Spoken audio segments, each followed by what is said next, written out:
ما ودعك ربك وما قلى وللآخرة خير لك من الأولى ولسوف يعطيك ربك فترضى ألم يجدك يتيما فآوى ووجدك ضالا فهدى ووجدك عائلا فأغنى فأما اليتيم فلا تقهر وأما السائل فلا تنهر وأما بنعمة ربك فحدث صدق الله العظيم.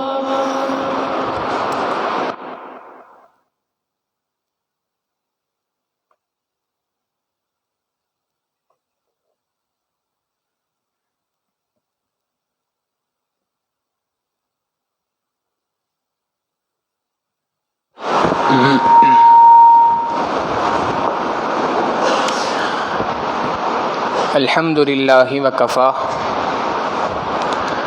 وسلام علی عبادہ الذین اصطفى اما بعد فاعوذ باللہ من الشیطان الرجیم بسم اللہ الرحمن الرحیم الم یجدک یتیما فآوی سبحان ربک رب العزة عما یصفون وسلام علی المرسلین والحمد للہ رب العالمین. اللہم صلی علی سیدنا محمد وعلی آل سیدنا محمد وبارک وسلم. اللہم صلی علی سیدنا محمد وعلی آل سیدنا محمد وبارک وسلم. اللہم صلی علی سیدنا محمد وعلی آل سیدنا محمد وبارک وسلم. اللہ کے محبوب صلی اللہ علیہ وسلم کا تذکرہ مبارک انسانوں کے لیے خیر اور برکتوں کا باعث بنتا ہے. نبی علیہ الصلاۃ والسلام کی محبت کا انسان کے دل میں آ جانے کا ذریعہ بنتا ہے اور اس کے ذریعے سے اللہ رب العزت انسان کو روحانی اعتبار سے پرواز عطا فرماتے ہیں. لہٰذا جب کبھی بھی مؤمنین کے سامنے نبی علیہ الصلاۃ والسلام کا تذکرہ ہو تو ہونا یہ چاہیے کہ انسان بجائے اپنے ظاہری کانوں کے صرف سننے کے اپنے دل کے کانوں سے ان باتوں کو سنے اور اللہ کے محبوب صلی اللہ علیہ وسلم پر کثرت کے ساتھ درود پڑھتا رہے. عام طور پہ مشاہدہ یہ ہے کہ دنیا کے اندر جو مختلف دوائی کی بوتلیں ہوتی ہیں اس کے اوپر لکھا ہوتا ہے شیک ویل بیفور یوز، استعمال سے پہلے اچھے طریقے سے ہلا لیں. قدرت کا بھی اسی طرح کا کچھ قانون ہے کہ اللہ رب العزت نے جب کسی کو کچھ عطا کرنا ہوتا ہے تو اس سے پہلے اللہ رب العزت اس کو خوب اچھے طریقے سے آزمایا کرتے ہیں. اس آزمائش کے بعد ہی اللہ رب العزت کی جانب سے انعام عطا ہوتا ہے. چنانچہ قرآن کریم میں اس کی مثال ملتی ہے. اللہ رب العزت فرماتے ہیں وَإِذِ ابْتَلَىٰ إِبْرَاهِيمَ رَبُّهُ بِكَلِمَاتٍ، یاد کرو اس وقت کو جب اللہ رب العزت نے ابراہیم علیہ السلام کو چند باتوں کے ذریعے سے آزمایا. تو یہ آزمائش ہوئی ابراہیم علیہ السلام کی مختلف طریقوں سے، مختلف پریشانیاں آئیں، مختلف قسم کی آزمائشیں آئیں. انہوں نے ان تمام آزمائشوں کے اوپر صبر اختیار کیا، اللہ پہ بھروسہ کیا اور ان آزمائشوں میں پورا اترے. اللہ رب العزت نے نتیجہ بیان کیا فَأَتَمَّهُنْ، 100% کامیاب ہو گئے. اور اللہ رب العزت نے اس آزمائش کی بنیاد پر انعام یہ عطا فرمایا کہ انی جاعلک للناس اماما، اے ابراہیم ہم نے آپ کو دنیا جہاں کے لیے پیشوا بنا دیا، امام بنا دیا. ابراہیم علیہ السلام کو یہ امامت کا درجہ کیسے ملا؟ اللہ رب العزت نے فرمایا میرے ابراہیم بیت اللہ کی تعمیر کرو. ابراہیم علیہ السلام اپنے بیٹے سیدنا اسماعیل علیہ السلام کے ساتھ بیت اللہ کی تعمیر کر رہے ہیں. جب بیت اللہ کی تعمیر کر کے فارغ ہو گئے تو اب اللہ رب العزت کی جانب سے سوال آیا اے ابراہیم تم نے ہمارے گھر کی تعمیر کی ہے، بتاؤ مانگو تم ہم سے کیا مانگتے ہو. ابراہیم علیہ السلام نے زبان حال سے یوں ارشاد فرمایا، اے اللہ میں آپ سے دنیا کا مال و منال نہیں مانگنے والا، میں دنیا کا مال و متاع آپ سے نہیں مانگتا۔ اے ابراہیم پھر کیا مانگتے ہو؟ اے اللہ میں بجائے اس کے کہ دنیا کا مال و متاع آپ سے مانگوں، میں آپ سے آمنہ کا لال مانگتا ہوں۔ اے اللہ آپ سے وہ چیز مانگتا ہوں جو آپ کے خزانوں کے اندر بھی ایک ہے۔ لہٰذا ارشاد فرمایا، ربنا وَبَعَثْ فِيهِمْ رَسُولًا، اے اللہ میں آپ سے آخری رسول صلی اللہ علیہ وسلم کی بعثت کی دعا کرتا ہوں کہ ان کو دنیا کے اندر مبعوث فرما دیجئے۔ آپ دیکھیں ابراہیم علیہ السلام نے دعا مانگی تو دعا مانگنے والے خلیل اللہ، دعا پر آمین کہنے والے اسماعیل ذبیح اللہ، جس عمارت کی تعمیر کے بعد جس کے سامنے کھڑے ہو کے دعا مانگی جا رہی ہے وہ بیت اللہ، اور جس ذات سے دعا مانگی جا رہی ہے وہ خود اللہ، اور اللہ رب العزت نے اس دعا کا تذکرہ جس کتاب میں فرمایا وہ کتاب اللہ، اور دعا کی صورت میں جو آمین بن کے دنیا میں شخصیت آئی وہ محمد الرسول اللہ۔ اللہ رب العزت نے اپنے محبوب صلی اللہ علیہ وسلم کو ابراہیم علیہ السلام کی دعا کا ثمرہ بنا کے بھیجا۔ اللہ نبی علیہ السلام نے فرمایا، میں ابراہیم علیہ السلام کی دعا کی تکمیل بھر کے دنیا کے اندر آیا ہوں۔ نبی علیہ السلام کی جو بعثت تھی یہ بہت بڑا انعام تھا، لہٰذا اس انعام سے پہلے بھی اللہ رب العزت نے اللہ کے محبوب صلی اللہ علیہ وسلم کے جو اقربا تھے، قریبی لوگ تھے، ان میں سے 3 افراد پر آزمائشیں بھیجیں۔ سب سے پہلے نمبر پہ اللہ کے محبوب صلی اللہ علیہ وسلم کے دادا عبد المطلب پر۔ ان کا اصل نام تھا شیبہ۔ جب پیدائش ہوئی ان کی ہاشم کے گھر پہ تو ان کی جو شکل و صورت تھی وہ بہت زیادہ خوبصورت تھی، انتہا درجے کے خوبصورت تھے، اور اس خوبصورتی میں اضافہ اس طور پہ ہوا کہ جب اللہ کے حکم سے سر پر بال آئے تو بالوں کے درمیان میں سامنے کی جانب پر ایک لٹ تھی جو سفید بالوں کی تھی، اس سے ان کی حسن میں اضافہ ہو گیا۔ مگر بچپن کے اندر سفید بال دیکھ کر لوگوں کو بڑھاپا یاد آ گیا، اور عربی میں بڑھاپے کو شیب کہا جاتا ہے، لہٰذا اسی سے ان کا نام شیبہ پڑ گیا۔ شیبہ ان کا نام تھا، بہت زیادہ خوبصورت تھے اور ذہین تھے، مگر بچپن کے اندر ہی والد کا انتقال ہو گیا حضرت ہاشم کا، اور ان کی والدہ تھی سلمہ جو ان کو لے کر اپنے میکے میں یعنی حضرت شیبہ کے عبد المطلب کے ننیال کے اندر مدینہ طیبہ کے اندر لے کر آ گئی، وہاں پہ زندگی گزارنے لگے۔ جیسے ہی تھوڑی سی عمر بڑھی تو تیر اندازی کرنا سیکھی، اور بہترین قسم کے تیر انداز تھے، بہترین نشانہ لگایا کرتے تھے، چنانچہ لڑکوں کے آپس میں مقابلے ہوتے تھے، ان مقابلوں میں حصہ لیا کرتے تھے۔ ایک مرتبہ اسی طریقے سے اپنی اس جوانی میں مقابلے کے اندر حصہ لیا ہوا تھا، مکہ مکرمہ کا ایک حارسی شخص تھا، وہ وہاں پر مدینہ طیبہ آیا تھا، اس نے دیکھا کہ یہ بچے ہیں جو آپس میں تیر اندازی کا مقابلہ کر رہے ہیں، اور ایک یہ لڑکا ہے شیبہ کہ جو آگے بڑھ بڑھ کے تیر مار رہا ہے اور اس کے تیر ٹھیک نشانے پہ لگ رہے ہیں، اور یہ آگے سے شعر کہہ رہا ہے جس کا اردو میں ترجمہ ہے کہ میں قبیلہ قریش کا فرزند ہوں، میرا نشانہ تو ہمیشہ ٹھیک لگتا ہے۔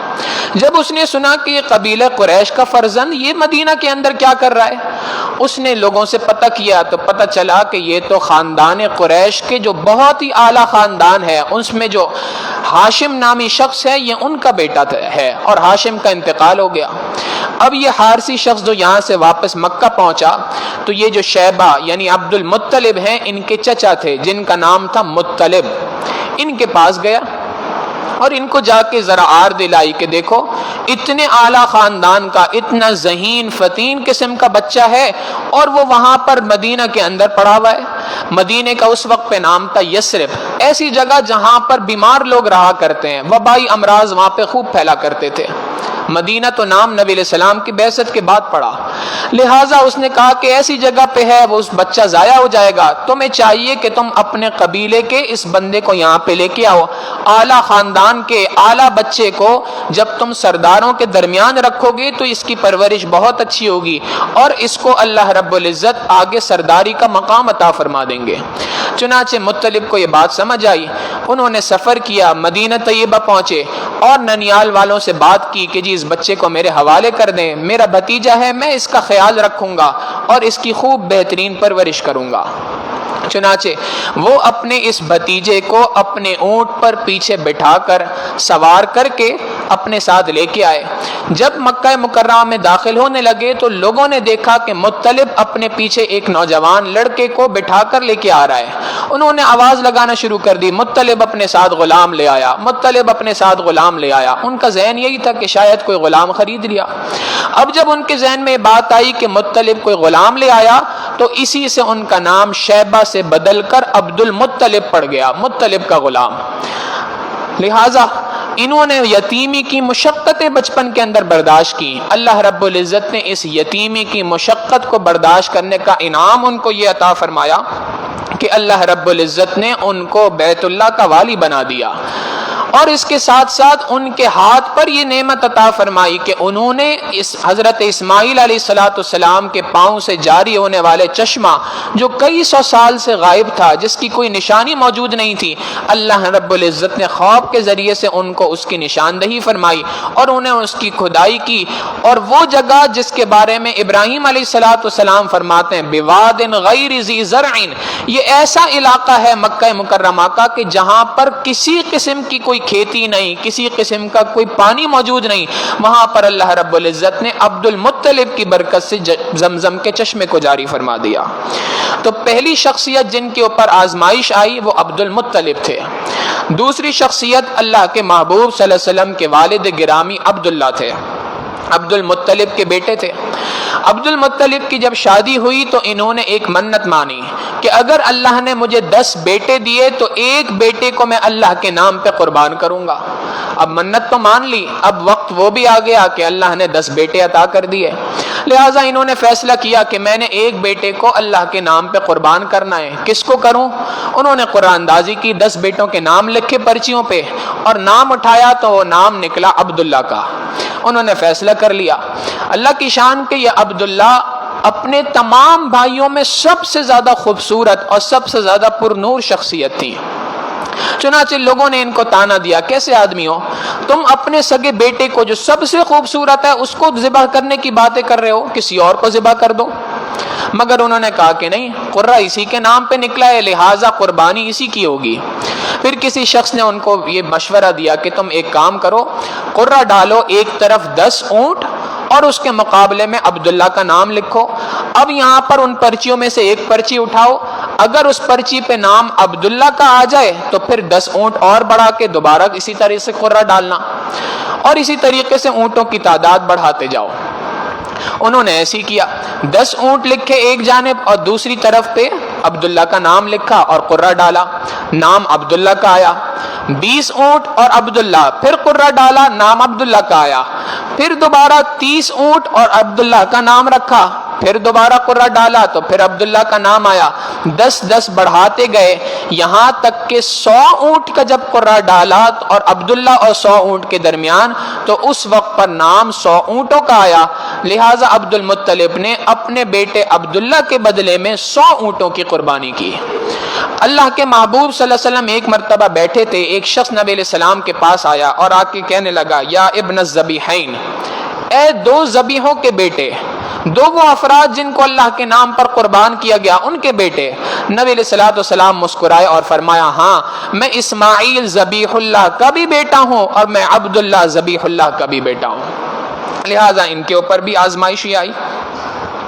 ایک اور آزمائش ان کے اوپر یہ آئی کہ جب یہ تھوڑے جوان ہوئے اور اس کے بعد انہوں نے اپنا تجارتی سفر شروع کیا تو ایک مرتبہ تجارت کی غرض سے مکہ مکرمہ سے یثرب یعنی مدینہ طیبہ کا سفر کر رہے تھے۔ راستے میں تھے تو وہاں پر ایک عورت تھی یہودی، فاطمہ اس کا نام تھا۔ اس نے ان کو دیکھا تو ان کو بلایا اور بلا کے پیشکش کی کہ تم مجھ سے نکاح کر لو۔ انہوں نے انکار کر لیا کہ نہیں، میں تجھ سے نکاح نہیں کر سکتا، اس لیے کہ میں اپنے خاندان سے ہٹ کر بغیر کسی کے مشورے کے ایسے نکاح کر لوں، یہ میرے لیے ممکن نہیں ہے۔ اس نے کہا، اچھا اگر تم مجھ سے نکاح نہیں کر سکتے تو میرے ساتھ ویسے ہی ملاپ کر لو۔ انہوں نے کہا کہ نہیں، میں کبھی بھی اپنے اوپر ذلت اور رسوائی کے دھبے کو برداشت نہیں کر سکتا۔ حقیقت یہی ہے کہ جن کی اولاد میں اللہ نے انبیاء کو پیدا کرنا ہوتا ہے وہ سارے کے سارے اسی طریقے سے پاک دامن ہوا کرتے ہیں۔ چنانچہ انہوں نے معذرت کر لی اور وہاں سے چلے گئے۔ مدینہ طیبہ پہنچے تو وہاں پر ان کے لوگوں نے، جو ان کا ننیال وہاں پر تھا، انہوں نے ان کا رشتہ کرا دیا حضرت آمنہ سے۔ اب یہ رشتہ ہو گیا اور اس کے بعد انہوں نے وہاں پر کچھ دن گزارے اور اسی کے درمیان بی بی آمنہ حمل سے ہو گئی۔ اب یہ انہوں نے یہاں سے سفر کیا، واپسی کے راستے پہ تھے، اسی عورت نے دوبارہ روکا اور روک کے پوچھا کہ تمہیں معلوم ہے میں نے تمہیں اس وقت پہ روکا تھا اور یہ آفر کی تھی؟ ہاں مجھے معلوم ہے۔ تمہیں یہ بات بھی معلوم ہونی چاہیے کہ میں کوئی بدکار عورت نہیں ہوں، بری عورت نہیں ہوں، بلکہ اصل بات یہ ہے کہ تیرے چہرے پر ایک نور نظر آ رہا تھا جو اب تیرے چہرے سے اتر کر اس عورت کے پیٹ میں منتقل ہو چکا ہے۔ میں یہ چاہتی تھی کہ اس نور کو میں اپنے اندر منتقل کر لوں، لیکن اللہ نے کسی اور کا نام اس کے اوپر رکھا تھا۔ چنانچہ عبداللہ نے اس طریقے سے یہاں پر نکاح کیا اور حضرت آمنہ کو لے کر مکہ مکرمہ آ گئے۔ تیسری آزمائش، تیسری شخصیت جن کے اوپر آزمائش آئی وہ اللہ کے محبوب صلی اللہ علیہ وسلم کی والدہ محترمہ بی بی آمنہ تھیں، بنو زہرہ قبیلے کی تھیں۔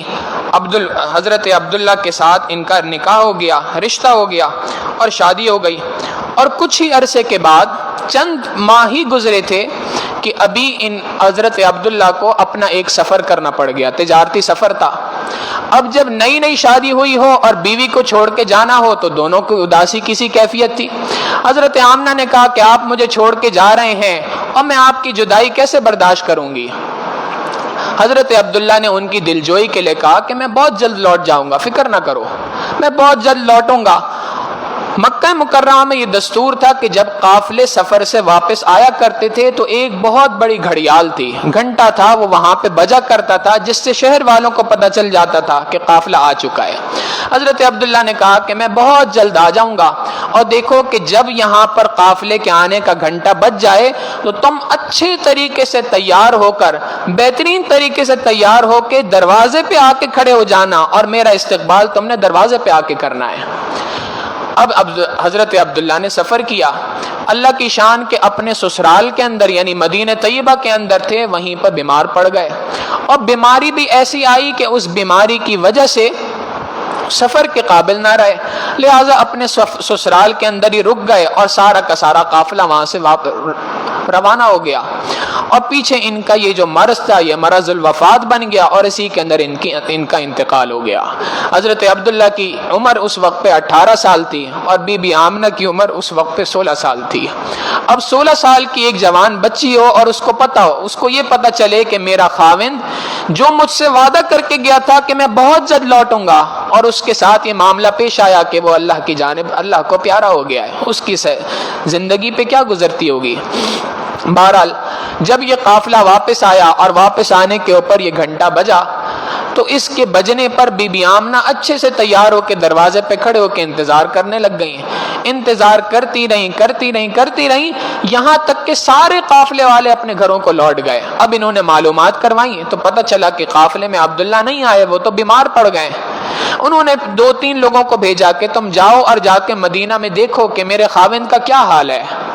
اب یہ وہاں سے وہاں پہنچے اور وہاں سے ان کی وفات کی خبر لے کے لوٹے۔ بی بی آمنہ اس کی وجہ سے بہت زیادہ غمگین تھی، اور دوسرا غم ان کو یہ تھا کہ میں حمل سے ہوں اور اس بچے کی جب پیدائش ہوگی تو اس کا سہارا کون بنے گا۔ ان کو یہ بات پتہ نہ تھی کہ جس کے سہارے کا وہ سوچ رہی ہیں وہ تو دیگر لوگوں کے لیے سہارا بن کے اللہ نے اس کو دنیا کے اندر مبعوث فرمایا ہے۔ بہرحال اللہ کے محبوب صلی اللہ علیہ وسلم کی ولادت سے پہلے بی بی آمنہ نے ایک بات ارشاد فرماتی ہیں کہ سب سے اہم بات یہ تھی کہ اس حمل کے دوران بہت ساری باتیں بڑی عجیب و غریب میرے ساتھ پیش آئیں۔ سب سے اہم بات یہ تھی کہ یہ وہ حمل تھا جس حمل کا مجھے بہت بعد میں پتہ چلا۔ کیوں؟ فرماتی ہیں کہ اس حمل کی کوئی تکلیف ہی مجھے نہ تھی، 9 مہینے بچہ میرے پاس رہا، مگر اس کے میرے بطن میں رہا، مگر اس کے باوجود مجھے کسی قسم کی کوئی تکلیف محسوس نہیں ہوئی۔ دوسری بات فرماتی ہیں کہ جب میں حمل سے تھی تو تو اس وقت پر عجیب معاملہ یہ تھا کہ میں جہاں کہیں جاتی تھی اور وہاں پر دھوپ ہوتی تھی تو بادل سایہ کیا کرتے تھے میرے اوپر، جہاں کہیں درخت کے قریب ہوتی تھی تو درخت کے پتے میرا سایہ کیا کرتے تھے، اور مجھے کہیں پر بھی کسی بھی قسم کی دھوپ اور گرمی برداشت نہیں کرنی پڑتی تھی۔ پھر فرماتی ہیں کہ ہم مکہ کی رہنے والی عورتیں جو تھیں، ہم کئی بار جو ہے وہ زمزم کے کنویں پہ جاتی تھی، پانی بھر کے لے کے آتی تھی اپنے گھر کی ضرورت کے لیے۔ تو میرا معاملہ یہ تھا کہ عام عورتیں جاتی تھیں تو ڈول ڈالتی تھیں اور پانی نکالا کرتی تھیں۔ جب سے میں حمل سے ہوئی اب یہ برکت ظاہر ہونا شروع ہو گئی کہ میں جیسے ہی زمزم کے کنویں کے پاس جاتی تھی مجھے ڈول ڈالنے کی ضرورت نہیں پڑتی تھی، زمزم کا پانی خود بخود اوپر آ جاتا تھا، بس میں اس کو یوں اٹھا لیا کرتی تھی۔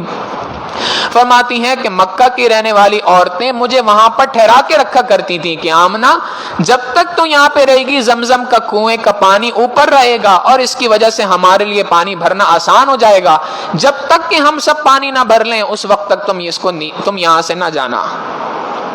فرماتی ہیں کہ اسی دوران ایک مرتبہ ولادت سے کچھ دن پہلے کی بات ہے کہ آسمان پر ایک سرخ ستارہ بہت زور سے چمکا، اور اس کے چمکنے کی معاملے میں تورات کے اندر یہ نشانی لکھی تھی کہ جب دنیا کے اندر نبی یہ آخر الزمان تشریف لائیں گے تو ان کے آنے سے پہلے آسمان پہ سرخ ستارہ چمکے گا۔ اب یہودیوں کے درمیان تو غلغلہ مچ گیا، ان کے ایوانوں میں زلزلہ مچ گیا، انہوں نے تو جو ہے وہ معلوم کرنا شروع کر دیا کہ معلوم کرو وہ یہود کی کون کون سی عورتیں ہیں کہ جو اس وقت پہ حمل سے ہیں۔ پتہ چلا کہ کوئی عورت نہیں ہے یہاں پہ رہنے والی کہ جو اس طرح سے حمل سے ہو یہود کی۔ انہوں نے کہا معلوم کرو اس کے علاوہ کوئی عورت ہے، باہر کے کسی قبیلے کی کوئی عورت ہے کہ جو اس طرح حمل سے ہو اس وقت پر۔ معلومات کرائی گئیں تو پورے مکہ میں ایک بی بی آمنہ ہی تھی جو اس وقت پہ حمل سے تھی۔ جب یہ بات پتہ چلی تو انہوں نے وہاں پر اس یہودی نے جس نے اس بات کا پتہ کرایا اس نے شور مچانا شروع کر دیا، لوگوں نبوت جو ہے وہ بنو اسحاق سے بنو اسماعیل میں منتقل ہو گئی۔ یہ جو یہودی تھے یہ بنو اسحاق تھے، حضرت اسحاق علیہ السلام کی اولاد سے تھے، اور ان کے ذہنوں میں یہ بات تھی کہ اب جو آخری نبی آنے ہیں وہ بھی حضرت اسحاق علیہ السلام کی اولاد سے آئیں گے۔ مگر جب انہوں نے دیکھا کہ اللہ رب العزت کا فیصلہ یہ ہوا ہے کہ آخری نبی بنو اسماعیل سے آئے ہیں تو انہوں نے اس بات کا شور مچا دیا۔ بہرحال نبی علیہ السلام کی جو ولادت کی رات تھی، بی بی آمنہ فرماتی ہیں کہ ہمارے پاس رات کو جلانے کے لیے چراغ میں تیل بھی موجود نہ تھا۔ حقیقت یہ ہے کہ اللہ رب العزت نے اس طریقے سے اپنے محبوب صلی اللہ علیہ وسلم کی پیدائش کا انتظام فرمایا۔ فرماتی ہیں کہ جب اس بچے کی پیدائش ہوئی تو میں نے اس بچے کو ولادت کے بعد لٹایا تو میں حیران ہو گئی کہ اس بچے نے سب سے پہلا کام کیا کیا میرے بطن سے جدا ہوتے کے ساتھ ہی کہ اس نے سب سے پہلے زمین پہ سجدہ کیا۔ فرماتی ہیں کہ یہی وہ رات تھی جس رات کو آسمان کے سارے ستارے جھک گئے۔ اللہ رب العزت نے کائنات کو اس پیغام بھیج دیا کہ دیکھو آج ہم نے آسمانوں کے ستارے اس بچے کے لیے جھکا دیے، کل بادشاہ اس بچے کے لیے جھکیں گے، آسمان والے اس کے لیے جھک گئے، اے زمین والوں تم بھی اس بچے کے لیے اب جھک جاؤ۔ اور ایک اور پیغام اس کے اندر یہ تھا کہ دیکھو جب اس بچے کی پیدائش ہوئی تو آسمان کے ستارے جھک گئے، دنیا کے اندر جو کوئی بھی اس بچے کی صحبت کو اٹھائے گا، اس بچے کی صحبت کو اختیار کرے گا، اللہ رب العزت اس کو اسی طریقے سے آسمان کے ستاروں کی مانند بنا دیں گے۔ لہذا نبی علیہ الصلوۃ والسلام نے فرمایا اصحابی کالنجوم، میرے صحابہ تو ستاروں کی مانند ہیں، بِأَيِّهِ مُقْتَدَيْتُمْ اهْتَدَيْتُمْ، جس کسی کی تم پیروی کرو گے رہنمائی پالو گے۔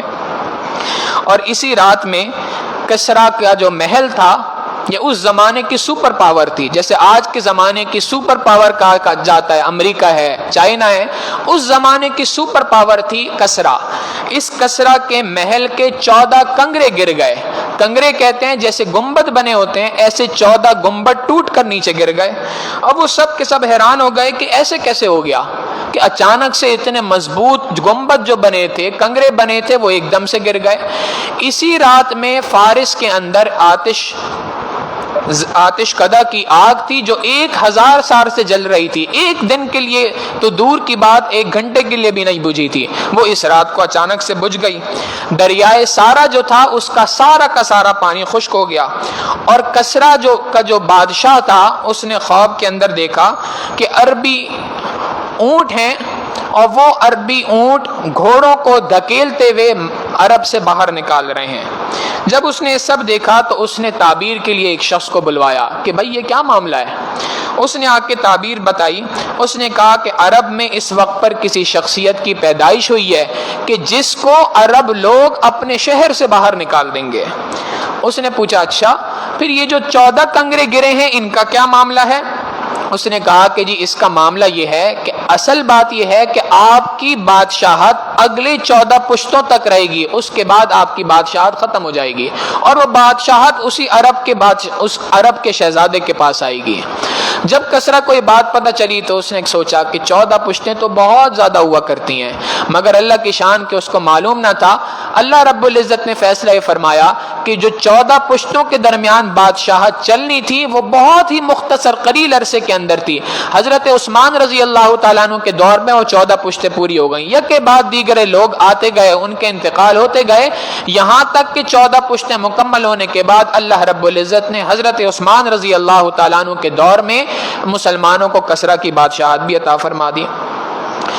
چنانچہ اگر دیکھا جائے کہ ولادت سے 3 ماہ پہلے اللہ رب العزت کے محبوب صلی اللہ علیہ وسلم کی والد کی وفات ہو گئی، نبی علیہ الصلوۃ والسلام یتیم پیدا ہوئے، اور اس کے ذریعے سے دنیا کو پیغام بھیج دیا، تمام یتیموں کو تسلی اس کے ذریعے سے مل گئی کہ دیکھو جو کوئی بھی میرے محبوب صلی اللہ علیہ وسلم کے نقش قدم پہ چلے گا اللہ اس یتیم کو درہ یتیم بنا دیں گے۔ اللہ نے دکھا دیا لوگوں جس کا کوئی نہیں ہوا کرتا اس کا رب ہوا کرتا ہے۔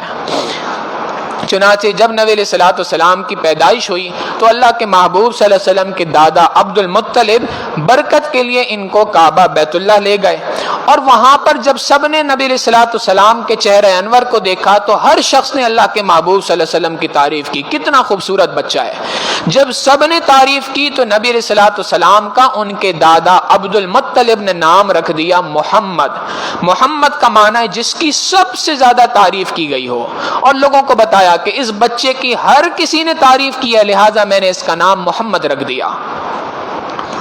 خلیل اللہ نے جس کے لیے حق سے دعائیں کی، ذبیح اللہ نے وقت ذبح جس کی التجائیں کی، جو بن کے روشنی پھر دیدہ یعقوب میں آیا، جسے یوسف نے اپنے حسن کے نیرنگ میں پایا، کلیم اللہ کا دل روشن ہوا جس ذو فشانی سے، وہ جس کی آرزو بھڑکی جواب لن ترانی سے، وہ جس کے نام سے داؤد نے نغمہ سرائی کی، وہ جس کی یاد میں شاہ سلیمان نے گدائی کی، دل یحییٰ میں ارماں رہ گئے جس کی زیارت کے، لب عیسیٰ پہ آئے واز جس کی شان رحمت کے، وہ دن آیا کہ پورے ہو گئے تورات کے وعدے، خدا نے آج ایفا کر دیے ہر بات کے وعدے، مبارک ہو کہ ختم المرسلی تشریف لے آئے، جناب رحمت للعالمی تشریف لے آئے۔ اب اس وقت پر بنو سعد ایک قبیلہ تھا، اس کی 10 عورتیں تھیں جنہوں نے اس بات کا ارادہ کیا کہ ہم مکہ مکرمہ جاتے ہیں اور یہاں پر بچوں کو لے کر اپنے گاؤں میں آتے ہیں۔ عربوں میں اس وقت میں دستور تھا کہ جب کسی بچے کی پیدائش ہوا کرتی تھی تو اس بچے کو وہاں سے لایا جاتا تھا اور اس کی ابتدائی سالوں کی پرورش گاؤں دیہاتوں کے اندر کی جاتی تھی۔ ایک تو غذائیں خالص ہوں گی، دوسرا خالص عربی ان کو بولنا آئے گی۔ مکہ تو چونکہ سنگم تھا، ہر طرح کے لوگ یہاں پہ آتے تھے تو زبانوں کی ملاوٹ ہو جایا کرتی تھی، اور اس ملاوٹ کی وجہ سے کئی مرتبہ صحیح زبان بچوں کو بولنا نہیں آتی تھی۔ لہٰذا ان 2 وجوہات سے عربوں کا دستور تھا کہ اپنے بچوں کو دودھ پلانے کے لیے، ان کی صحت کا انتظام کرنے کے لیے، ان کی زبان کے اچھی ہونے کا انتظام کرنے کی خاطر ان کو بھیج دیا کرتے تھے کہ کوئی عورت آئے گی اور اس کے ساتھ ہم بھیج دیں گے، وہ اس کی پرورش کرے گی، دودھ پلائے گی اس بچے کو، اور اس کے بدلے میں اس کو انعام ملے گا۔ بنو سعد قبیلے کی 10 عورتیں تھیں جو اس نیت سے یہاں پر آئیں، انہی میں ایک عورت تھی حلیمہ سعدیہ۔ اب یہ جب 10 عورتوں نے سفر شروع کیا اور یہ سفر کر کے یہاں پر آ رہی تھیں، حلیمہ سعدیہ کے پاس ایک سواری تھی، اونٹ، جس کے اوپر خود بھی سوار تھی، چھوٹا بچہ بھی ساتھ تھا، ایک دودھ پیتا، اور ساتھ میں ان کے خاوند بھی تھے۔ یہ 3 لوگ اونٹ کے اوپر سوار تھے، اور ان کے ساتھ ساتھ ایک خچر تھا، ایک گدھی تھی جس کے اوپر اس وقت پر سارا سامان لادا ہوا تھا۔ اب یہ دونوں لاغر تھے، کمزور تھے۔ اب جب سفر شروع ہوا تو بنو سعد قبیلے کی 9 عورتوں کے جو گھوڑے وغیرہ تھے، اونٹ وغیرہ تھے، وہ آگے کو چلے گئے، ان کا اونٹ اور جو ان کی گدھی تھی وہ پیچھے رہ گئی۔ ایک مرتبہ انہوں نے انتظار کیا، دوسری بار انتظار کیا، جب 2-3 بار یہ معاملہ پیش آیا تو انہوں نے کہا حلیمہ ہمیں اجازت دو، ہمیں دیر ہو رہی ہے۔ اس سب کے سب وہاں پہنچ گئیں، اور پہنچ کے انہوں نے وہاں پر دیکھا کہ کون سا ایسا بچہ ہے جس کا باپ اچھا مالدار آدمی ہے، وہ ہمیں بدلے میں اچھا انعام دے سکتا ہے۔ ایسے بچوں کو چن چن کے انہوں نے اٹھا لیا۔ حلیمہ سعدیہ جب پہنچی تو یہاں پہنچ کے انہوں نے معلوم کیا تو پتہ چلا کہ جی سارے بچوں کو سب کو جو ہے وہ کوئی نہ کوئی عورت لے کے جا چکی ہے۔ کوئی بچ گیا ہے، ہاں ایک یتیم بچہ ہے مکہ کا رہنے والا، وہ بچ گیا ہے۔ حلیمہ سعدیہ کے دل میں آیا کہ جب یتیم ہے تو مجھے کیا ملے گا اس سے، مگر ذہن میں یہ بات آئی کہ چلو ایک مرتبہ ذرا دیکھ لیں کہ بچہ کیسا ہے، ایک مرتبہ بچے کو دیکھ لیں، خاندان کو دیکھ لیں، اس کے بعد فیصلہ کر لیں گے۔ چنانچہ حلیمہ جو تھیں انہوں نے حضرت بی بی آمنہ کے پاس تشریف لائیں، اور یہاں پر آ کر انہوں نے کہا کہ جی میں بچے کو ایک نظر دیکھنا چاہتی ہوں۔ اللہ کے محبوب صلی اللہ علیہ وسلم اس وقت پر سو رہے تھے، اور نبی علیہ الصلوۃ والسلام کے چہرے پر کپڑا ڈلا ہوا تھا۔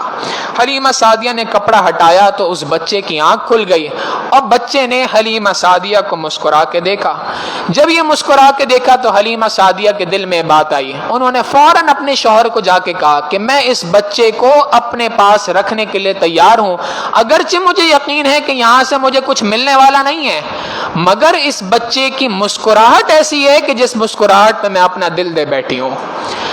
باپ نے جب دیکھا، حلیمہ کے شوہر نے جب دیکھا تو اس نے اس وقت پہ کہا حلیمہ اس بچے کو ضرور لے لو، عسى الله ان يجعل لنا فيه برکۃ، اللہ رب العزت اس بچے کے ذریعے سے ہمیں ضرور بالضرور برکتیں عطا فرمائیں گے۔ حقیقت یہ ہے کہ جن عورتوں کو بچوں کے باپ سے یعنی مخلوق سے امید تھی، ان بچوں کو اللہ نے ویسے ہی ان عورتوں کو اللہ نے ویسے ہی بچے عطا فرمائے، اور حلیمہ اور اس کے جو شوہر تھے اس کو خالق سے امید تھی، فوراً کہنے لگے اللہ اس کے ذریعے سے برکت عطا فرمائیں گے۔ جس کو خالق سے امید تھی اللہ رب العزت نے اپنے محبوب صلی اللہ علیہ وسلم کا انتخاب کے لیے اس عورت کو چن لیا۔ حلیمہ کہتے ہیں حلم والی، نبی علیہ الصلوۃ والسلام کی تربیت کے لیے اللہ رب العزت نے حلم والی عورت کو، بردبار عورت کو کا چناؤ کیا کہ کہیں ایسا نہ ہو کہ تربیت کے اندر عورت جو ہے وہ جھنجلا جائے، کہیں پر وہ ڈانٹ ڈپٹ کرنے لگ جائے۔ نہیں، ہمیں ایسی عورت کے اپنے محبوب صلی اللہ علیہ وسلم کے لیے انتخاب کیا ہے جو حلم والی ہے، حلم کے ساتھ میرے محبوب صلی اللہ علیہ وسلم کی تربیت کرے گی۔ چنانچہ حضرت حلیمہ نے جب بچے کو اٹھایا اور اٹھا کے اپنے سینے سے لگایا تو سینے سے لگا کر حلیمہ نے بی بی آمنہ سے کہا کہ آمنہ، میں جس گاؤں میں رہتی ہوں میرے پاس تو بچے آتے رہتے ہیں، حقیقت یہ ہے کہ میں نے اپنے گاؤں میں ایسا حسین کہیں بچہ نہیں دیکھا۔ بی بی آمنہ نے جب یہ بات سنی تو بی بی آمنہ نے کہا کہ حلیمہ، آپ نے تو گاؤں کے اندر ایسا بچہ نہیں دیکھا، میں تو شہروں میں پھرنے والی ہوں، مدینہ سے مکہ آئی ہوں، اور بھی شہروں کا میں نے سفر کیا ہے، میں یہ بات کہتی ہوں کہ میں نے کئی شہروں کا سفر کیا، کسی شہر میں نے ایسا حسین بچہ نہیں دیکھا۔ عبد المطلب نے جب یہ بات سنی تو انہوں نے کہا حلیمہ، تم نے گاؤں کے اندر ایسا بچہ کہیں نہیں دیکھا، اور بی بی آمنہ تم نے شہروں کے اندر ایسا بچہ کہیں نہیں دیکھا، میں تو عربوں کا سردار ہوں، ملکوں پھرتا رہتا ہوں، میں نے پوری کی پوری دنیا کا سفر کیا ہے، میں نے پوری کائنات میں، پوری دنیا میں کہیں پر ایسا حسین بچہ نہیں دیکھا۔ اگر تصور یوں کیا جائے کہ جب حضرت حلیمہ نے یہ بات کہی، بی بی آمنہ نے یہ بات کہی، حضرت عبد المطلب نے یہ بات کہی، تو حضرت جبرائیل علیہ السلام نے زبان حال سے یہ بات کہی ہوگی کہ حلیمہ، تم نے اپنے گاؤں میں ایسا حسین بچہ نہیں دیکھا۔ آمنہ تم نے شہروں میں ایسا بچہ نہیں دیکھا، عبد المطلب آپ نے ملکوں میں ایسا بچہ نہیں دیکھا، میں نے تو پوری کی پوری کائنات کا سفر کیا ہے، کائنات کے اندر میں نے ایسا حسین بچہ کہیں نہیں دیکھا۔ اور حقیقت یہ ہے کہ اللہ رب العزت کی جانب سے بھی زبان حال سے یہ جواب تھا، حلیمہ تم نے اپنے گاؤں کے اندر ایسا حسین بچہ نہیں دیکھا، بی بی آمنہ تم نے شہروں میں ایسا بچہ نہیں دیکھا، عبد المطلب آپ نے ملکوں میں ایسا بچہ نہیں دیکھا، اور اے جبرائیل آپ نے پوری کائنات میں ایسا بچہ نہیں دیکھا۔ میں پروردگار یہ بات کہتا ہوں کہ میں نے ایسا کسی حسین کو دنیا کے اندر پیدا ہی نہیں فرمایا۔ یہ اللہ کے محبوب صلی اللہ علیہ وسلم کا حسن تھا، نبی علیہ الصلوۃ والسلام کو اللہ رب العزت نے یہ حسن و جمال عطا فرمایا تھا۔ واللیل سیاہی زلفوں کی، چہرہ والضحیٰ جس کا، سارا جہاں کا پیارا ہے، آپ محب ہیں خدا اس کا، رب نے بنایا جب اس کو خود آپ کہا سبحان اللہ۔ اللہ رب العزت اس کے بارے میں فرما رہے ہوں قد نرا تقلب وجهك في السماء، اے میرے محبوب صلی اللہ علیہ وسلم ہم آسمانوں سے آپ کے چہرے کو دیکھ رہے تھے، تو اس چہرے انور کا حسن و جمال کیا ہوگا۔ معزز سامعین، کہا جاتا ہے ماں کی دعا جنت کی ہوا۔ آپ دیکھیں حضرت ہاجرہ نے اپنے بیٹے اسماعیل علیہ السلام کو بھیجا تو بھیجتے ہوئے ان کے لیے دعا کی، اللہ رب العزت نے ماں کی دعا کو ایسا قبول فرمایا کہ جب گئے تھے تو اس وقت پہ اسماعیل تھے، جب واپس آئے تو اسماعیل ذبیح اللہ بن گئے۔ موسیٰ علیہ السلام کی والدہ نے جب اپنے بچے کو رخصت کر کے دریا میں ڈالا تو جب رخصت کر رہی تھی تو اس وقت پر وہ موسیٰ تھے۔ ماں کی دعا اللہ رب العزت نے ایسے قبول فرمائی کہ جب اللہ نے ان کو ماں کے پاس لوٹایا تو موسیٰ کلیم اللہ بنا کے بھیجا۔ شیبہ کو اللہ رب العزت نے یعنی عبد المطلب کو، شیبہ کو جب سلمہ ان کی والدہ سے جدا کیا تو سلمہ نے دعاؤں کے ساتھ ان کو رخصت کیا۔ اللہ رب العزت نے جب ان کو وہاں سے بھیجا تھا، وہاں سے ماں سے جدا کیا تھا، اس وقت پہ وہ شیبہ تھے، اور جب ان کو لوٹایا تو اس وقت پہ اللہ نے ان کو والی بیت اللہ بنا دیا۔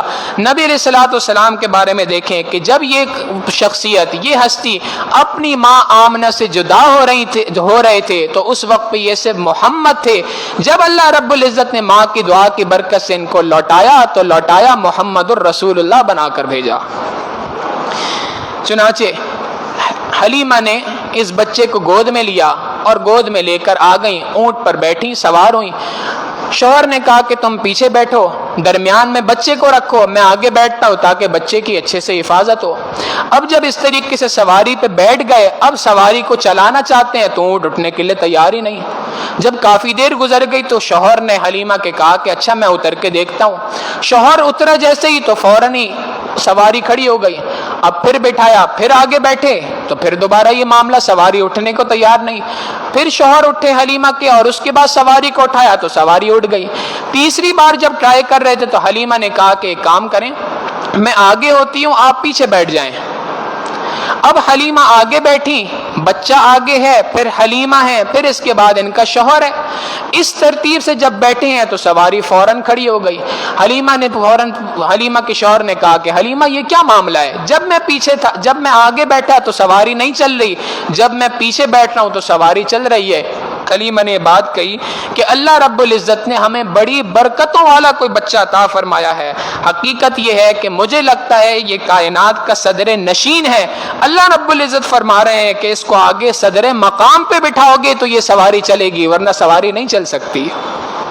چنانچہ واپسی کا جب سفر ہوا تو اللہ رب العزت نے ایسی برکت عطا فرمائی کہ نبی علیہ الصلوۃ والسلام اور حضرت بی بی حلیمہ اور ان کے شوہر جس سواری پر اونٹ پہ تھے، آتے ہوئے انتہائی سست رفتار تھا، واپسی پہ اتنی تیز رفتاری سے چلا کہ وہ 9 عورتیں قبیلہ بنو سعد کی تھیں، ان کو پیچھے چھوڑ دیا اور آگے چلنے لگے۔ جب ان عورتوں نے یہ تیز رفتاری دیکھی تو حلیمہ سعدیہ سے پوچھا، حلیمہ کیا ہوا، تو نے سواری بدل دی ہے؟ حلیمہ سعدیہ نے کہا نہیں، میں نے سواری نہیں بدلی، حقیقت یہ ہے کہ سوار بدل چکا ہے، سوار کے بدلنے کی وجہ سے رفتار کے اندر یہ تبدیلی آ گئی ہے۔ فرماتی ہیں کہ ابھی میں راستے میں تھی کہ میں حیران ہو گئی، مجھے اپنے سینے میں دودھ جو ہے وہ بہت زیادہ اترتا ہوا محسوس ہوا، ابھی تو میں نے کوئی خاص غذا بھی نہیں لی تھی۔ فرماتی ہیں کہ جب ہم اپنے گھر پہنچے تو میں یہ دیکھ کے حیران ہو گئی کہ ہماری جتنی بکریاں تھیں ان بکریوں کے تھن جو تھے وہ دودھ سے بھرے ہوئے تھے۔ آپ دیکھیں اللہ رب العزت نے موسیٰ علیہ السلام کو فرعون کے محل میں پالا، یوسف علیہ السلام کو عزیز مصر کے محل میں پالا۔ اللہ رب العزت چاہتے تو نبی علیہ السلام کو بھی کسی محل میں پال سکتے تھے، مگر نبی علیہ السلام کو حلیمہ کے غربت قدے پہ پالا۔ اللہ حقیقت یہ تھی کہ اللہ رب العزت برکات دکھانا چاہتے تھے۔ اگر یہ برکات کا ظہور کسی محل کے اندر ہوتا تو کسی بندے کے لیے اس کو پہچاننا مشکل تھا۔ اللہ رب العزت نے ایک غریب عورت کے گھر پر نبی علیہ السلام کی پیدائش فرما کر، وہاں پر پرورش فرما کر یہ بات بتا دی کہ میرے محبوب صلی اللہ علیہ وسلم کی برکات کس طریقے سے ہوتی ہیں۔ جب یہ سارا معاملہ پیش آیا تو حلیمہ کے خاوند نے کہا کہ حلیمہ لقد اخذت نسمۃ مبارکا، تو نے تو کسی بابرکت بچے کو اپنے ہاتھ میں لے لیا ہے۔ چنانچہ بی بی حلیمہ فرماتی ہیں کہ نبی علیہ السلام کو جب میں نے اپنے سینے سے لگایا دودھ پلانے کے لیے تو عجیب معاملہ پیش آیا۔ دائیں جانب سے دودھ پلاؤں تو فوراً پینے کو تیار، بائیں جانب سے دودھ پلانے کی کوشش کروں تو دودھ پینے کو تیار نہ تھے۔ حقیقت یہ تھی کہ اللہ رب العزت نے یہ فیصلہ فرما دیا تھا، چونکہ بی بی حلیمہ کا ایک بچہ اور تھا تو اللہ کی جانب سے تقسیم تھی، دائیں جانب سے نبی علیہ السلام دودھ پئیں گے اور بائیں جانب سے دوسرا بھائی دودھ پیے گا۔ اگر ایسا نہ ہوتا، دونوں جانب سے دودھ پینے والے ہوتے تو ایسا ہو سکتا تھا کہ بعد میں دنیا کہتی کہ دنیا کو عدل و انصاف کا درس دینے والے بچپن کے اندر اپنے بھائی کے ساتھ عدل و انصاف نہ کر سکے۔ اللہ رب العزت نے اپنے محبوب صلی اللہ علیہ وسلم کی فطرت مبارکہ یہ بنائی کہ نبی علیہ السلام بچپن سے ہی عدل و انصاف کا پیکر تھے۔ چند دن گزرے تو حلیمہ سعدیہ کی جو بیٹی تھی بڑی، ان کا نام تھا شیمہ۔ یہ اللہ کے محبوب صلی اللہ علیہ وسلم کی دودھ شریک بہن تھی، جوان العمر تھی۔ اب ان کی ذمہ داری تھی، یہ بکریوں کو چرایا کرتی تھی۔ ایک دن گزر گیا، بکریوں کو چرانے نہیں گئیں، تو دوسرے دن حلیمہ سعدیہ نے کہا کہ شیمہ آپ بکریوں کو چرانے نہیں گئیں، آج چلے جائیں۔ حلیمہ کی یہ بات سن کے شیمہ نے کہا کہ امی جان میں اکیلے نہیں جا سکتی بکریوں کو چرانے کے لیے، کوئی ساتھ چلے۔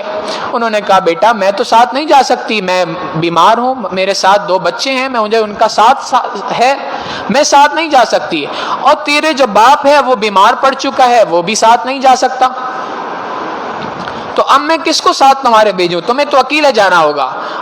شیمہ نے آگے سے جواب دیا امی یہ جو میرا دودھ پیتا بھائی ہے نا محمد، اس کو میرے ساتھ روانہ کر دیں۔ انہوں نے کہا کہ حلیمہ تو اس کو سنبھالے گی کہ بکریوں کو سنبھالے گی، ساتھ کیسے روانہ کر دوں؟ امی اگر آپ محمد کو میرے ساتھ بھیجیں گی تو میں جانے کے لیے تیار ہوں، اگر آپ نہیں بھیجیں گی تو پھر میں بھی بکریوں کو چرانے کے لیے نہیں جاؤں گی۔ بیٹا معاملہ کیا ہے، ذرا اچھے طریقے سے سمجھاؤ۔ وہ کہنے لگی امی معاملہ یہ ہے کہ پچھلے دنوں ایک مرتبہ میں اپنے بھائی محمد کو اپنے ساتھ لے کر بکریاں چرانے چلی گئی تھی، تو میں نے ایک عجیب معاملہ وہاں پہ دیکھا۔ کیا معاملہ تھا؟ میں جہاں کہیں جاتی تھی ایک بادل میرے اوپر سایہ کرتے رہتا تھا، مجھے کہیں پر بھی دھوپ کی مشقت برداشت نہیں کرنی پڑتی تھی۔ دوسری بات یہ تھی کہ امی راستے میں جتنے یہودیوں کے عیسائیوں کے راہب ملا کرتے تھے، پہلے تو وہ مجھے کبھی غصے سے دیکھتے تھے، کبھی ڈانٹتے تھے، مگر جب یہ محمد میرا بھائی میرے ساتھ ہوتا تو اس کو دیکھتے، اپنی کتابوں کو کھولتے اور اس کو سامنے دیکھ کے بڑی پیار اور عزت اس کو دیا کرتے ہیں۔ لہٰذا امی مجھے ان سے بھی کسی قسم کا خوف نہیں رہے گا۔ اور امی اصل بات یہ ہے کہ جب میں اپنے بھائی محمد کو ساتھ لے کے جاتی ہوں تو میں نے یہ تجربہ کیا ہے کہ جتنی بکریاں ہیں ان کو مجھے چرانا نہیں پڑتا، یہ خود بخود چر لیتی ہیں اور چرنے کے بعد جلدی جلدی چر کے آ جاتی ہیں، میں درمیان میں بیٹھ جاتی ہوں، یہ ساری بکریاں میرے ارد گرد حلقہ بنا کے بیٹھ جاتی ہیں اور میرے بھائی محمد کو ٹکٹکی باندھ کے دیکھ رہی ہوتی ہے۔ اللہ رب العزت نے اپنے محبوب صلی اللہ علیہ وسلم کی محبت کو اس طریقے سے جانوروں کے اندر بھی رکھا تھا۔ چنانچہ شیمہ جو بہن تھی وہ اللہ کے محبوب صلی اللہ علیہ وسلم کو لوریاں دیا کرتی تھیں، ربنا ابقی اخی محمدا، اے اللہ میرے بھائی محمد صلی اللہ علیہ وسلم کو ہمارے لیے باقی رکھ۔ چنانچہ 4 سال کے بعد حلیمہ سعدیہ نے یہ بات محسوس کی کہ ان کی بہت ساری اس طرح کے واقعات پیش آئے، کہیں ایسا نہ ہو کہ بچے کے بڑے ہونے کی وجہ سے کوئی اس کو نقصان پہنچا دے، یہ عام بچہ تو نہیں ہے۔ لہٰذا انہوں نے اس بچے کو ان کی والدہ حضرت آمنہ کو واپس کرنے کا ارادہ کیا۔ حضرت آمنہ کے پاس جب نبی علیہ الصلوۃ والسلام آئے تو حضرت آمنہ نے ارادہ کیا کہ میں اپنے اس بچے کو اپنے اس کے والد کی قبر پہ لے جاؤں تاکہ وہ بھی دیکھے، اور میں نے بھی آج تک اس کی زیارت نہیں کی، میں بھی چلے جاؤں۔ چنانچہ بی بی آمنہ اپنے اس بچے کو لے کر، محمد صلی اللہ علیہ وسلم کو لے کر، 6 سال کی ان کی عمر تھی، اپنے خاوند کی حضرت عبداللہ کی قبر پر چلے گئیں مقام مدینہ منورہ کے اندر۔ وہاں سے واپسی کے راستے پہ تھی، نبی علیہ الصلوۃ والسلام کی عمر 6 سال کی تھی، تو مقام ابوا کے اوپر آ کے حضرت آمنہ بیمار پڑ گئی اور اسی بیماری کے اندر ان کی وہاں پر وفات ہو گئی۔ اور حقیقت یہ ہے کہ اس وقت پر اللہ کے محبوب صلی اللہ علیہ وسلم کے ساتھ صرف ایک عورت تھی جس کا نام تھا برکہ بنت ثعلبہ، جس کو ام ایمن کہا جاتا ہے، یہ ابو سفیان کی باندی تھی۔ تو ایک خادمہ ساتھ تھی، کوئی ساتھ نہیں تھا 6 سال کے بچے کے، نہ ننیال میں کوئی ساتھ تھا، نہ ددیال میں کوئی ساتھ تھا۔ اگر یہ انتقال 6 دن پہلے ہوتا تو نبی علیہ الصلوۃ والسلام مکہ مکرمہ میں ہوتے، ددیال والے سنبھال لیتے۔ اگر یہ انتقال 6 دن پہلے ہوتا تو مدینہ منورہ میں انتقال ہوتا، نبی علیہ السلام کے ننیال والے سنبھال لیتے، اور 6 دن بعد ہوتا تو یہ نبی علیہ الصلوۃ والسلام مکہ مکرمہ پہنچ چکے ہوتے، ددیال والے سنبھال لیتے۔ مگر اللہ رب العزت نے ایسی جگہ پر اللہ اپنے محبوب صلی اللہ علیہ وسلم کی والدہ کی انتقال کا فیصلہ فرمایا جہاں پر کسی قسم کا کوئی سہارا موجود نہ تھا۔ 8 سال کی عمر ہوئی تو دادا عبد المطلب کا انتقال ہو گیا، اور نبوت کے اعلان کے ساتھ ہی جہاں پر ضرورت تھی اپنوں کی، وہاں پر ان کے چچا ابو طالب کا انتقال ہو گیا۔ اللہ رب العزت نے نبی علیہ الصلوۃ والسلام کے بچپن کے سارے سہاروں کو توڑ دیا۔ یہ بات دنیا کو بتا دی کہ جس کا کوئی سہارا نہیں، حقیقتاً اس کا سہارا اللہ رب العزت ہوتا ہے۔ دنیا کو اللہ کے سہارے کے سوا دیگر سہاروں کی نفی نبی علیہ الصلوۃ والسلام نے بتانی تھی۔ اللہ رب العزت نے اس نفی کو بتانے کے لیے نبی علیہ الصلوۃ والسلام کی زندگی کو سہارا بتا دیا کہ دیکھو میرے محبوب صلی اللہ علیہ وسلم بغیر کسی سہارے کے تھے، اللہ رب العزت نے ان کو سہارا عطا فرمایا۔ الم یجدک یتیما فآوی، کہ کیا ہم نے آپ کو یتیم پا کر آپ کو ٹھکانہ نہیں دیا؟ اللہ رب العزت نے نبی علیہ الصلوۃ والسلام کو یتیم پایا۔ نبی علیہ الصلوۃ والسلام کو اللہ رب العزت فرماتے ہیں ہم نے آپ کو ٹھکانہ دیا، آپ بے سہارا تھے، ہم نے آپ کو سہارا دیا، آپ غربت قدے میں پیدا ہوئے تھے، ہم نے آپ کو فاتح مکہ بنا دیا، آپ کی پیدائش کے وقت گھر میں چراغ جلانے کو نہیں تھا، ہم نے آپ کو دنیا کے اندر ہدایت کا چراغ بنا دیا، بِإِذْنِهِ وَسِرَاجًا مُنِيرًا، اللہ کے حکم سے، وَدَاعِيًا إِلَى اللَّهِ بِإِذْنِهِ، آپ اللہ کے حکم سے لوگوں کو اللہ کی جانب بلانے والے ہیں، وَسِرَاجًا مُنِيرًا، اور آپ کو تو اللہ نے روشن چراغ بنایا ہے، ہدایت کا چراغ ہے۔ اللہ رب العزت نے ٹھکانہ عطا فرمایا، قدم جما دیے، اور ذکر کو اتنا بلند فرمایا کہ وَرَفَعْنَا لَكَ ذِكْرَكَ، ہم نے آپ کے ذکر کو بہت زیادہ بلند فرمایا۔ وہ ہیں بے شک بشر لیکن تشہد میں، اذانوں میں، جہاں دیکھو خدا کے بعد ان کے نام کا نام آئے۔ اللہ کے محبوب صلی اللہ علیہ وسلم کا نام گرامی، اسم مبارک اتنا زیادہ اللہ نے بلند فرما دیا، جہاں کہیں مؤذن اذان دے گا، جہاں اشہد ان لا الہ الا اللہ کہے گا، وہاں پہ نبی علیہ الصلوۃ والسلام کا نام گرامی اسم مبارک لے گا۔ پوشیدہ پیغام تھا کہ دنیا کے بے سہارا لوگوں، یتیموں، مسکینوں، تم اگر سمجھتے ہو کہ ہمارا کوئی سہارا نہیں، تمہارے سر پہ اگر کوئی ہاتھ رکھنے والا نہیں ہے، تو یاد رکھ لو نبی میرے محبوب صلی اللہ علیہ وسلم کے طریقے کے مطابق اپنی زندگیوں کو گزار لو، میرے محبوب صلی اللہ علیہ وسلم کی سنتوں کے مطابق زندگی گزار لو، اللہ رب العزت تمہارے سر پر اپنی رحمت کے تاج کو ایسے ہی سجائیں گے جیسے اللہ رب العزت نے بے سہارا شخصیت نبی علیہ الصلوۃ والسلام کو اللہ رب العزت نے سہارا عطا فرمایا۔ اے رسول امی خاتم المرسلین، تجھ سا کوئی نہیں، تجھ سا کوئی نہیں، ہے عقیدہ یہ اپنا بصدق و یقین، تجھ سا کوئی نہیں، تجھ سا کوئی نہیں، تیرا سکہ روا کل جہاں میں ہوا، اس زمین پہ ہوا، آسماں میں ہوا، کیا عرب کیا عجم سب ہے زیر نگیں، تجھ سا کوئی نہیں، تجھ سا کوئی نہیں، بزم کونین پہلے سجائی گئی، پھر تیری ذات منظر پہ لائی گئی، سید الاولین سید الآخرین، تجھ سا کوئی نہیں، تجھ سا کوئی نہیں۔ حقیقت یہ ہے کہ اللہ کے محبوب صلی اللہ علیہ وسلم کی جیسی دنیا کے اندر نہ حسن کسی کے پاس ہے، نہ نبی علیہ الصلوۃ والسلام کی جیسا اخلاق کسی کے پاس ہیں، نہ اللہ کے محبوب صلی اللہ علیہ وسلم کی جیسی شخصیت دنیا کے اندر پیدا ہوئی۔ یہ اللہ رب العزت کے خزانے میں واحد شخصیت تھی۔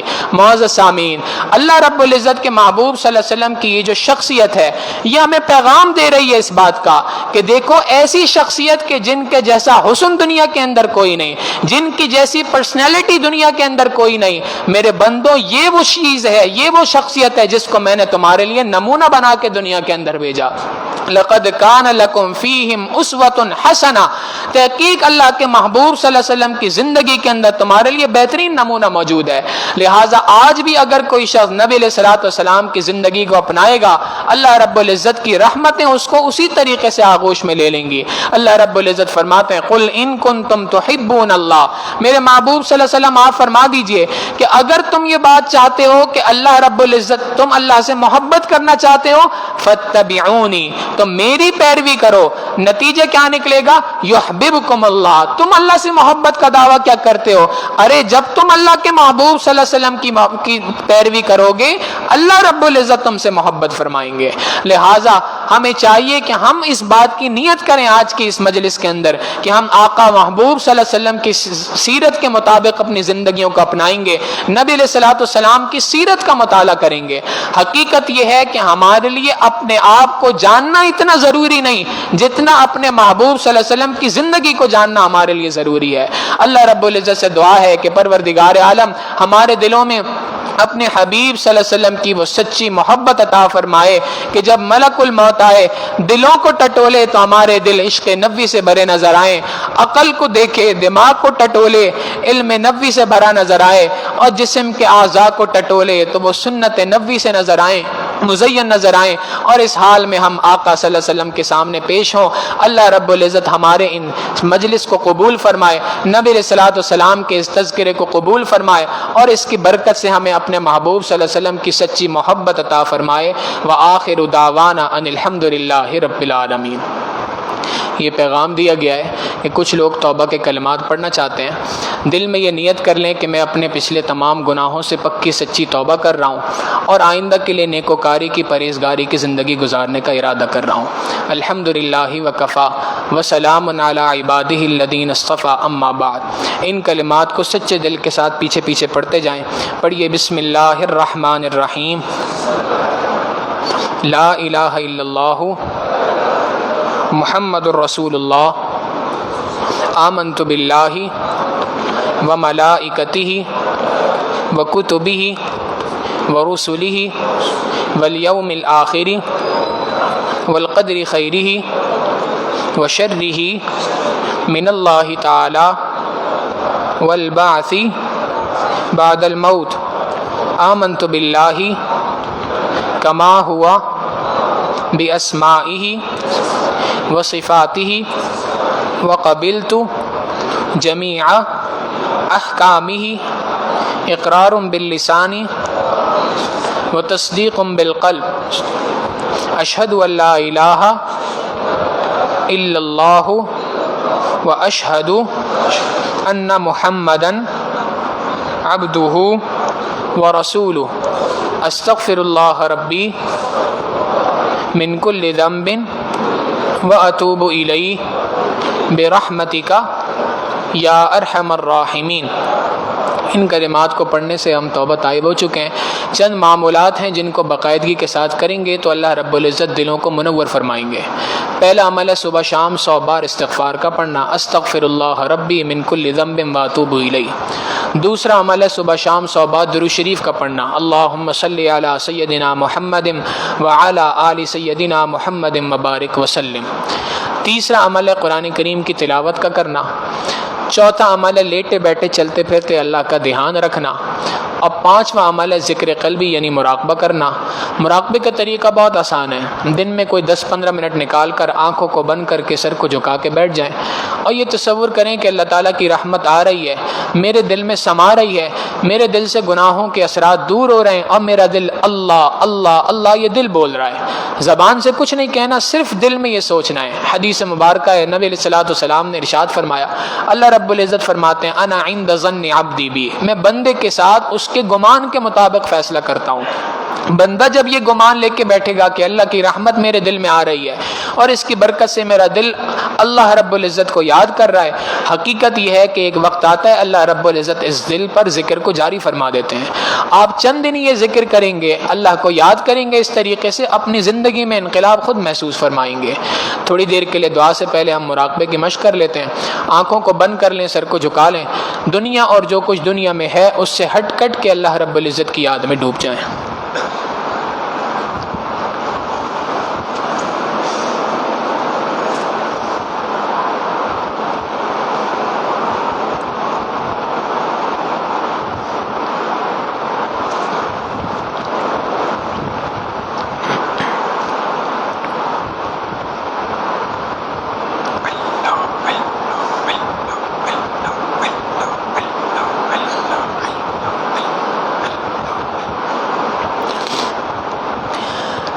سارے نبیوں کے رتبے بڑے ہیں، میرے آقا کا منصب جدا ہے۔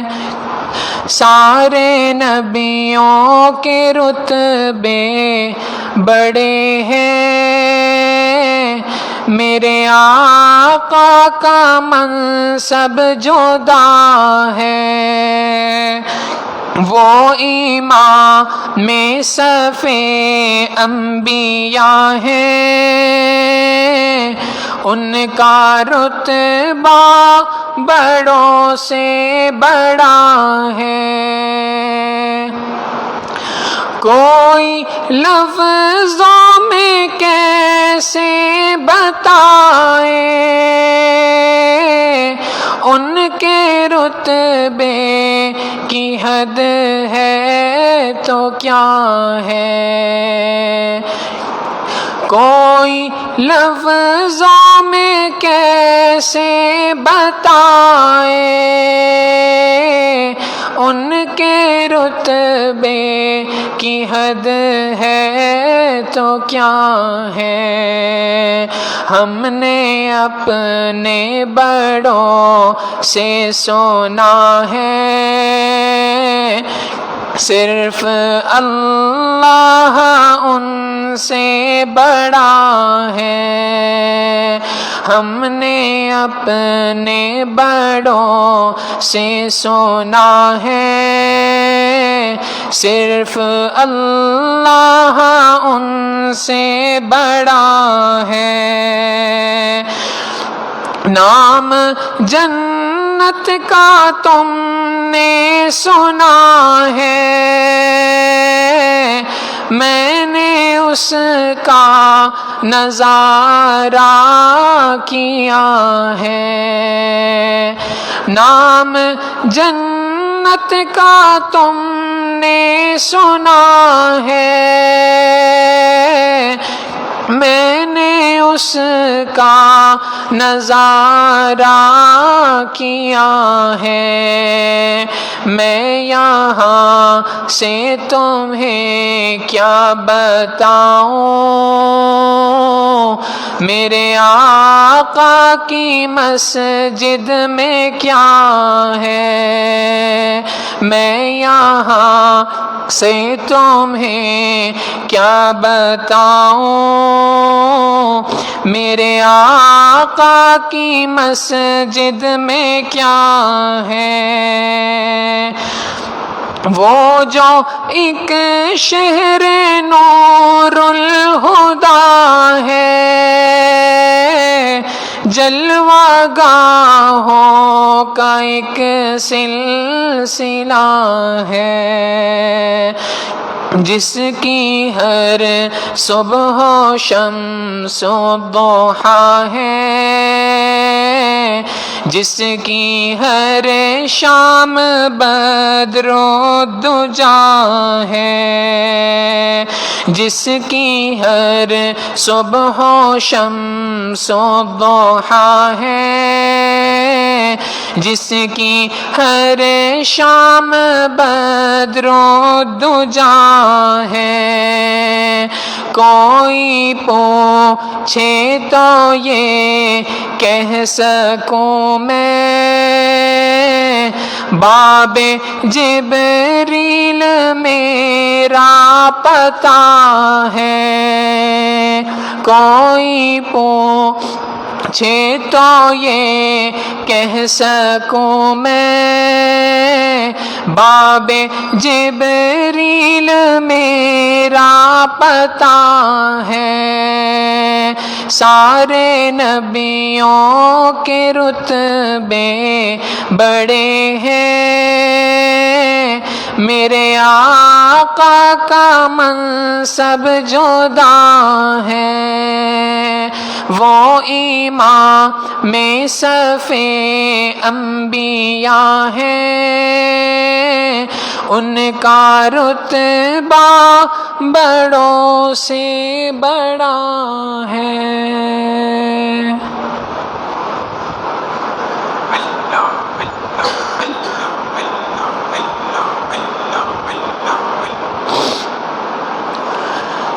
لا الہ الا اللہ محمد رسول اللہ۔ دعا کر لیجئے۔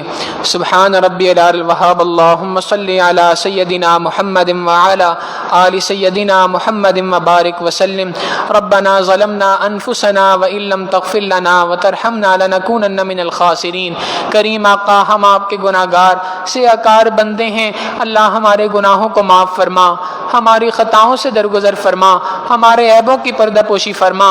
اے کریم آقا، آپ کے پیارے محبوب صلی اللہ علیہ وسلم کا تذکرہ جس محفل کے اندر ہوتا ہے، اللہ آپ وہاں پر اپنی رحمتوں کو ڈھانپ سے اس محفل کو ڈھانپ لیا کرتے ہیں، آپ اپنی رحمتیں وہاں پر نازل فرماتے ہیں۔ اے اللہ ہم پر بھی اپنی رحمتوں کو نازل فرما دیجئے، اللہ ہم پر بھی اپنی رحمت کی آغوش کو اے اللہ اپنی رحمت کی چادر کو ہم پر ڈھانپ لیجئے، اور اس کی برکت سے ہمارے گناہوں کو معاف کر دیجئے، ہماری خطاؤں کو درگزر فرما دیجئے۔ اے کریم آقا، ہماری جسمانی بیماریوں کو دور فرما، ہماری روحانی بیماریوں کو دور فرما، اے اللہ ہمارے ہر طرح کے مسائل کو اپنی رحمت سے حل فرما۔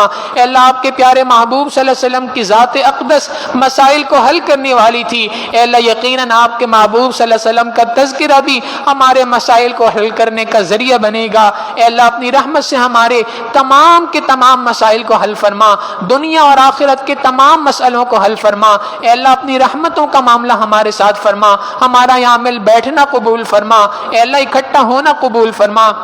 آپ کے پیارے محبوب صلی اللہ علیہ وسلم کے اس تذکرے مبارک کو اے اللہ سننے کے کو اے اللہ اپنی رحمت سے قبول فرما، اے اللہ اس کی برکات کو ہماری زندگیوں میں جاری و ساری فرما۔ اپنے پیارے حبیب صلی اللہ علیہ وسلم کے اللہ میں سچی محبت عطا فرما، اے اللہ ان کی سچی محبت ہمیں عطا فرما، ان کی کامل اتباع کرنے کی توفیق عطا فرما، اللہ ان کی پیاری سنتوں کو اپنانے کی ہمیں توفیق عطا فرما۔ ہماری طرف سے ہمارے آقا و سردار حضرت محمد مصطفیٰ احمد مجتبی صلی اللہ علیہ وسلم کو اللہ بہترین بدلہ اور اجر عطا فرما، اللہ انہیں مقام محمود عطا فرما، ان کی پیاری سنتوں کو ہمیں اپنانے کی توفیق عطا فرما۔ اللہ کل قیامت کے دن ہمیں ان کی شفاعت نصیب فرما، اللہ ان کی زیارت نصیب فرما، جنت میں ان کے قدموں میں جگہ عطا فرما۔ اللہ ہم بھی اس چہرے کو دیکھیں جسے آپ نے والضحیٰ فرمایا، ہم بھی ان زلفوں کو دیکھیں جنہیں آپ نے واللیل فرمایا۔ اے اللہ ہمیں ڈر لگتا ہے، آپ نے قرآن کریم میں ارشاد فرمایا کل قیامت کے دن بعض لوگوں کو ان کی بدعمالی کی بنیاد پر اندھا کھڑا کیا جائے گا۔ اللہ اگر آپ نے ہمیں قیامت کے دن اندھا کھڑا کیا، نہ دنیا میں آپ کے محبوب صلی اللہ علیہ وسلم کا دیدار ہو سکا، نہ آخرت میں دیدار ہو، اللہ اس دوری محرومی سے ہمیں بچا لینا۔ دنیا میں ہم اگر ایسے وقت میں آئے کہ آپ کے محبوب صلی اللہ علیہ وسلم موجود نہیں، تو اللہ کل قیامت کے دن ہمیں ان کی زیارت نصیب فرمانا، ان کی شفاعت نصیب فرما کر اللہ جنت میں ان کے قدموں میں جگہ عطا فرمانا۔ اے کریم آقا اپنی رحمتوں کا معاملہ ہمارے ساتھ فرما، ہمارے ساتھ کرم کا معاملہ فرما۔ اے اللہ ہم آپ کے آقا صلی اللہ علیہ وسلم کو دنیا میں تو نہ دیکھ سکے، اللہ ان کی نشانی گنبد خضرا آج دنیا میں موجود ہے، اے اللہ اپنی رحمت سے اے اللہ ہمیں بار بار اپنے محبوب صلی اللہ علیہ وسلم کے در کی حاضری نصیب فرما، بار بار اپنے گھر کا دیدار نصیب فرما، اپنے محبوب صلی اللہ علیہ وسلم کی در کی باادب والی حاضری نصیب فرما۔ اللہ آپ کے پیارے محبوب صلی اللہ علیہ وسلم کے تذکرے کی برکت سے اللہ ہمارے اس ملک کے حال پہ رحم فرما، ہمارے اس ملک کے مسائل کو حل فرما۔ اللہ معاشی اعتبار سے اس کو استحکام عطا فرما، سیاسی اعتبار سے استحکام عطا فرما۔ اے کریم آقا ہمیں نیک عادل حکمران عطا فرما، سچے حکمران عطا فرما، دیانتدار حکمران عطا فرما۔ اللہ جو لوگ اس ملک کے اور اسلام کے دشمن ہیں اللہ انہیں ہدایت عطا فرما، جن کی قسمت میں ہدایت نہیں اللہ انہیں چن چن کے دفع دور فرما۔ اے اللہ آپ نے اپنے محبوب صلی اللہ علیہ وسلم کو امن کا پیغامبر بنا کے بھیجا تھا، اے اللہ آپ کے محبوب صلی اللہ علیہ وسلم کے تذکرے کی برکت سے ہم آپ سے دعا مانگتے ہیں، اللہ ہمارے شہر کو بھی امن کا گہوارہ بنا دیجئے، اللہ امن کا گہوارہ بنا دیجئے، اللہ امن کا گہوارہ بنا دیجئے۔ اے کریم آقا ہر قسم کی بدامنی کا خاتمہ فرما دیجئے۔ اللہ جو لوگ اس بدامنی کے پھیلانے کا ذریعہ ہیں اللہ انہیں ہدایت عطا فرما دیجئے، ان کی قسمت میں ہدایت نہیں تو اللہ انہیں بھی چن چن کے دفع دور فرما دیجئے، اسلام کے نظام کو یہاں پر نافذ فرما دیجئے۔ اے کریم آقا ہمارے تینوں حرم کی حفاظت فرما، اے اللہ ہماری اس مسجد کی حفاظت فرما، ہمارے اس مدرسے کی حفاظت فرما۔ اے اللہ اس مسجد اور مدرسے کی جو ضروریات ہیں غیب کے خزانوں سے ان کو اے اللہ پورا فرما۔ اے کریم آقا جہاں کہیں پہ بھی مدارس ہیں، مساجد ہیں، خانقاہیں ہیں اللہ تمام کی حفاظت فرما، دعوت و تبلیغ کے کام کی اللہ اپنی رحمت سے حفاظت فرما۔ اے کریم آقا اپنی رحمت سے جو لوگ بھی اقامت دین کی کوششیں کر رہے ہیں اللہ ان کی کوششوں کو کامیاب و کامران فرما۔ اللہ جو لوگ بھی بیمار ہیں تمام بیماروں کو شفاء کلی نصیب فرما۔ اے اللہ بالخصوص ہمارے ایک ساتھی ہیں ان کے بیٹے مصعب بن عمیر حلیل ہیں اللہ انہیں بھی اپنی رحمت سے شفاء کلی نصیب فرما۔ اے اللہ جو مقروض ہیں ان کے قرضوں کی ادائیگی کی سبیل غیب سے پیدا فرما۔ اے اللہ جو اس دنیا سے جا چکے ہیں تمام مرحومین کی مغفرت فرما، بالخصوص ہماری اس مسجد کے مقتدر نمازی جناب عبد الرحمان صاحب کا گزشتہ دن انتقال ہوا اللہ ان کی بھی کامل مغفرت فرما، جنت الفردوس میں اعلی مقام عطا فرما، پسماندگان کو صبر جمیل نصیب فرما۔ پروردگار عالم جو مانگا عطا فرما، مانگنا چاہیے تھا نہیں مانگ سکے اپنی رحمت سے عطا فرما۔ ربنا تقبل منا انك انت السميع العليم وتب علينا انك انت التواب الرحيم وصلى الله تعالى على حبيبه سيدنا محمد وآله واصحابه اجمعين برحمتك يا ارحم الراحمين۔